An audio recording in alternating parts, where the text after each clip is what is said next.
गोदावरी नदी के तट पर सेमल का एक विशाल वृक्ष था। उस वृक्ष पर कई पक्षी निवास करते थे। दिन में वे भोजन की तलाश में खेत खलिहानों में जाया करते और संध्या काल को पेड़ पर स्थित अपने अपने घोंसलों में लौट आते। यही उनकी दिनचर्या थी। एक दिन जरद्वग नामक एक अंधा गिद्ध वहां आया। वह वृद्ध हो चला था। पक्षियों ने दयावश उसे वृक्ष के कोटर में आश्रम दे दिया। पक्षी जब भोजन की तलाश में जाते तो गिद्ध के लिए भी भोजन ले आते थे। बदले में वह उनके बच्चों की देखभाल कर दिया करता था। इस तरह गिद्ध को बिना प्रयास आहार प्राप्त हो जाता था और पक्षी भी अपने बच्चों की तरह से निश्चिंत होकर भोजन की तलाश में दूर दूर तक जा पाते थे। सुख चैन से पक्षियों और गिद्ध के दिन व्यतीत हो रहे थे। एक दिन कहीं से एक बिल्ली उस वन में आ पहुंची। इधर उधर भटकते हुए जब वह उस पेड़ के पास से गुजरी तो उसकी दृष्टि पक्षियों के अंडे और बच्चों पर पड़ी। उसके मुंह में पानी आ गया। वह उन्हें खाने के लिए वृक्ष पर चढ़ी तो पक्षियों के बच्चे अपने बचाव के लिए शोर मचाने लगे। शोर सुनकर गिद्ध कोठर से बाहर निकला और चिल्लाकर बोला, कौन है? बिल्ली डर गई और वृक्ष से नीचे उतर आई और गिद्ध को प्रणाम कर बोले, महाशय, मैं बिल्ली हूँ, यहीं नदी किनारे रहती हूँ। पक्षियों से मैंने आपकी बहुत प्रशंसा सुनी है, इसलिए दर्शन हेतु चली आई।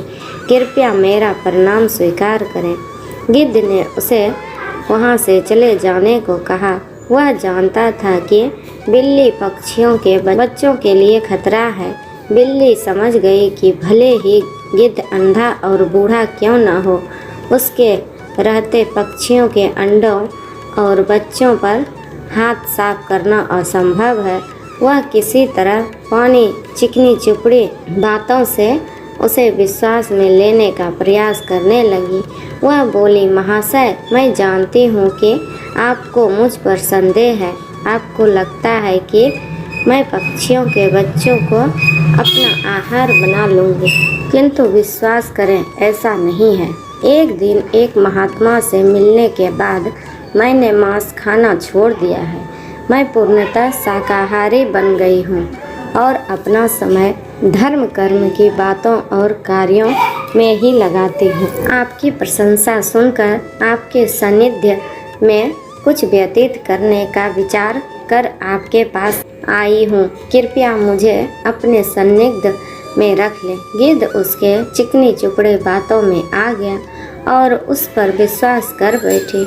उसने उसे अपने साथ वृक्ष के कोटर में रहने की अनुमति दे दी। बिल्ली तो यही चाहती थी।